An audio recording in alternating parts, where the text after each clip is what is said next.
Que le bon Dieu vous protège, que tout se passe bien, que Hachem vous donne la santé, que Hachem protège tout Am Israël, que Hachem il apporte la paix.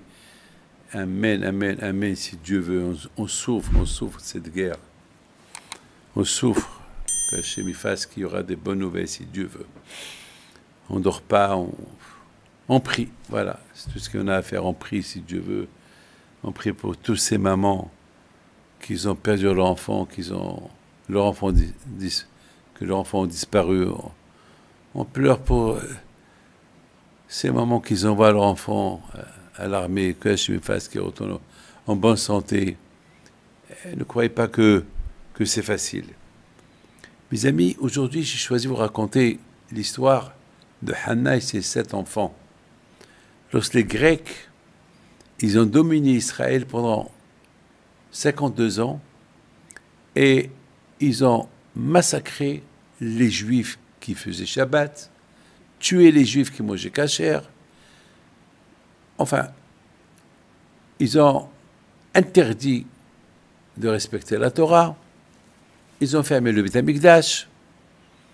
Et lorsqu'ils arrêtaient quelqu'un qui faisait la religion, ils vont le pendre, ils vont le brûler, ils vont le tuer. Puis voilà, un jour, le roi de Grèce, de Grec, on lui amène une femme, une belle femme, avec ses 7 enfants. Et le roi, elle lui a plu la femme. Il voulait la prendre pour qu'elle soit sa femme. Et puis, mais tout d'abord, il ne va pas marier une juive. Alors il lui demande, il prend ses enfants, il leur dit, voilà, je vais vous donner des postes dans l'armée, des postes dans le Sénat, et il leur a promis de l'argent. Ils ont dit, Hasvi Shalom, nous, on reste dans notre religion, on ne va jamais changer notre religion. Et puis, ils tuent le premier, peut-être les 6 qui restent, ils vont avoir peur. Ils tuent le deuxième, le troisième, le quatrième. Hannah, elle voit ce qui se passe devant ses yeux. Elle pleure.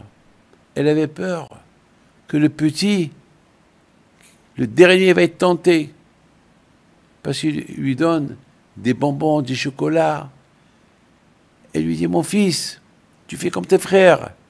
Il voit ses 6 frères.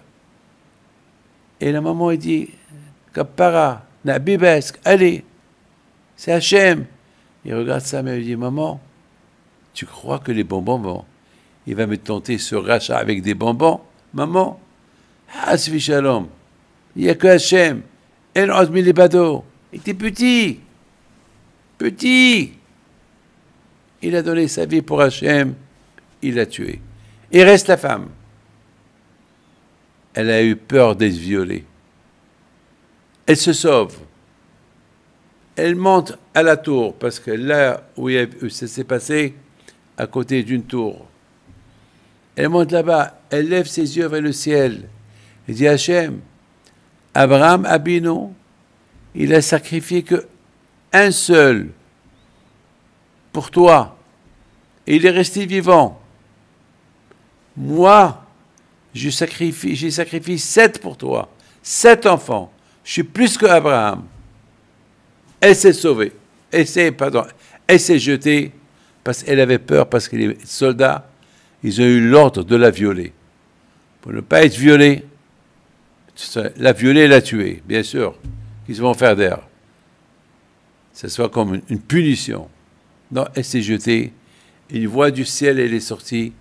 Hannah, tu es à côté d'Abraham Abinu. Hannah et ses 7 enfants. Mes amis, d'où Hannah, elle a eu cette force de voir ce qui s'est passé. Ben, cette force, elle a eu grâce à Abraham Abinu et Yitzhak Abinu. Yitzhak Abinu, c'est vrai, il n'est pas mort à la fin. Mais le fait qu'il est parti pour donner sa vie pour Hachem, Alors, c'est considéré comme si il a donné sa vie pour Akadosh Baruch Hu. Et ça nous a donné la force à nous tous d'être comme ça.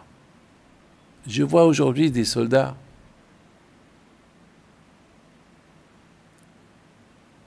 qui savent aller à une guerre, c'est très dangereux. Ça s'appelle comme Misérot Nefesh. Ça s'appelle comme un sacrifice. Avec l'aide de Dieu, même lorsqu'ils vont retourner, si Dieu veut, Be'ezat Hashem, vivants, eh ben pour Akadosh Baruch Hu, comme s'ils ont donné leur âme pour Hashem, pour sauver d'autres. Vous savez, lorsque j'entends la sirène, je cours pour aller au Miklat, au Mamad. Mais c'est considéré, c'est Hachem, comme si je donnais mon corps pour Hachem. Parce que tout peut arriver pendant que tu cours, tout peut arriver. J'étais sur le chemin de Ashdod Tel Aviv, et il y a eu la sirène. Donc j'étais obligé de sortir de la voiture et m'allonger par terre. Mais ça pouvait tomber sur moi. C'est le risque. Donc il faut prier pour que ça s'arrête. Pour tout le monde. Qu'il y ait la paix et le shalom. C'est trop traumatisant tout ça. On ne peut plus vivre. Ce n'est pas une vie. Béz Hashem, qu'Akadosh Baruch Hu fasse, qu'il y aura le shalom et que Mashiach il vient. Amen. Que Dieu Hashem protège. Amen.